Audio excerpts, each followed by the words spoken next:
Jain irrigation अब fruit processing के लिए भी नए प्रोडक्ट्स के साथ अपने पोर्टफोलियो को बढ़ा रही है और नया प्लांट भी लगा रही है। जैन इरिगेशन के प्लान्स के बारे में कंपनी के एमडी अनिल जैन से बात की हमारी सहयोगी श्वेता भंडराल ने। मेरे साथ है जैन इरिगेशन सिस्टम्स के MD Anil Jain. Welcome to the show sir. Sir, सबसे पहले हमें बताएं कि एक खास प्रोजेक्ट हमने देखा उन्नति, जिसके जरिए आपने अल्ट्रा हाई डेंसिटी फार्मिंग का अपना प्रोजेक्ट वो करा है। क्या है ये और कैसे आप इसे आगे बढ़ा रहे हैं? Ultra high density mango plantation का मतलब है कि 1 एकड़ में पहले जो करीबन फार्मर 40 या 50 पौधे लगाते हैं, उसकी जगह करीबन 600 पौधे लगाए जाए और उससे फार्मर का जो प्रोडक्शन है, उसकी जो उपजाऊ है, वो करीबन 3 से 4 गुना बढ़ जाती है। तो एवरेज जो फार्मर है तोतापुरी मैंगो का, वो करीबन 1.5 से 2 टन ही निकाल पाता है, कभी 3 टन भी निकाल ले, बट इसमें 8 से 10 टन वो निकाल पाएगा 6th और 7th ईयर।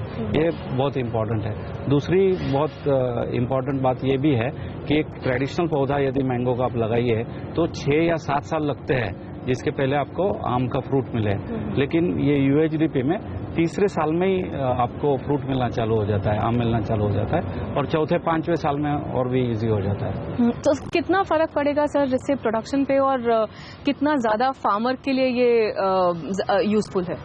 फार्मर के लिए आप देखिए, जो 3 टन फार्मर यदि करता था और उसको 5 या 10 रुपए में यदि पर किलो मिलता था, तो उसको 15 से 30 हजार रुपया पर एकड़ ग्रॉस इनकम मिलती है और इसमें उसकी वो इनकम 80,000 से लाख रुपए हो जाएगी। तो इतना ज़्यादा फर्क है। थोड़ी इन्वेस्टमेंट शुरुआत तो करनी पड़ेगी, लेकिन फिर उसको इनकम और उसकी जो मात्रा है वो काफ़ी बढ़ जाएगी और मैनेजमेंट फार्म का बहुत अच्छा हो जाता है, क्योंकि अपने हाइट के ऊपर पौधे जाते नहीं प्रूनिंग की टेक्निक से, और उसमें ड्रिप इरिगेशन और फर्टिगेशन ये देने से लेवल ऑफ क्वालिटी फ्रूट्स की बहुत अच्छी आती है। कौन कौन से और फ्रूट्स में, मैंगो में हमने देखा, लेकिन आप कौन कौन से और फ्रूट्स में ये काम कर रहे हैं सर, और कैसे देश भर में आप इसको आगे ले जा रहे हैं? आम में हम काम तो जरूर कर रहे हैं, अमरूद में भी कर रहे हैं और अपने अनार में पोमोग्रेनेट में भी काम चालू कर दिया है, और उसके बाद में अभी सिट्रस में यानी संतरा या तो मौसमी जो है ऑरेंज में, उसमें इसका काम इस साल 6 महीने के बाद शुरू हो जाएगा। कौन कौन से इलाकों में ये काम हो रहा है और कैसे, जैसे आप बिगेस्ट सप्लायर हैं कोका कोला के लिए, तो कोका कोला को आप क्या क्या सप्लाई इसमें से करेंगे और उनका जो विजन है 2023 तक एक $1 बिलियन माजा को बनाने का, ब्रांड बनाने का, या उनके मिनट मेड को और आगे बढ़ाने के लिए, तो वहाँ किस तरह से आप लोग प्लांट्स कैसे नए लगाएंगे, किस तरह का इन्वेस्टमेंट कर रहे हैं? इसमें ऐसा है कि हमारे आज जो हम लोग यहाँ है चित्तूर में, आंध्र प्रदेश में, यहाँ 2 प्लांट है और महाराष्ट्र में जलगांव में हमारे और 2 प्लांट है।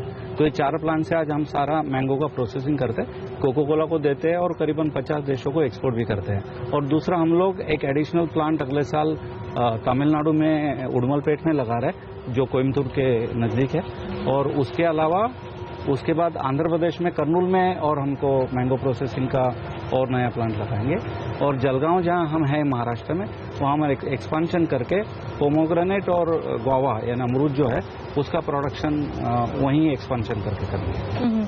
ऑरेंजेस की बात करें, इंडिया में बहुत सारी जगह अलग अलग किस्म का ऑरेंजेस होता है, कहीं कीनू बोलते हैं, कहीं संतरा बोलते हैं, तो किस तरह से आप इंडिया में ऑरेंज को वो कर रहे हैं? कहीं बाहर से कुछ कटिंग्स लाए हैं या क्या किया है आपने?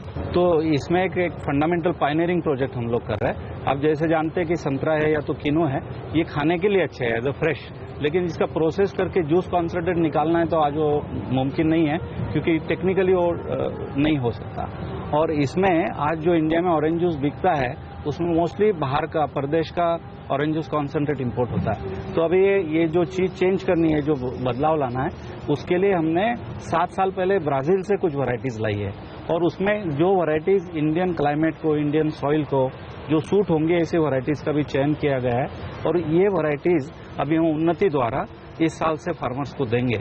और मुझे लगता है कि आप देखेंगे कि 4 या 5 साल के बाद में इंडिया में अच्छे क्वालिटी का प्रोसेसेबल एक स्वीट ऑरेंज जूस वैरायटी बननी चालू हो जाएगी, और जो ना कि सिर्फ इंडिया में बिकेगी, वहां से इंडिया का एक्सपोर्ट भी ऑरेंज जूस कॉन्सेंट्रेट का बढ़ सकता है। फूड प्रोसेसिंग इंडस्ट्री में एफडीआई 100% हो गया है, उसका हमारी इस इंडस्ट्री पे, आप फूड प्रोसेसिंग इंडस्ट्री से ताल्लुक रखते हैं, इतना कुछ आप लोग इनोवेट कर रहे हैं, किस तरह से फायदा होगा आप लोगों को उसका, और कैसे आपको लगता है ओवरऑल इंडस्ट्री को इससे फायदा होगा?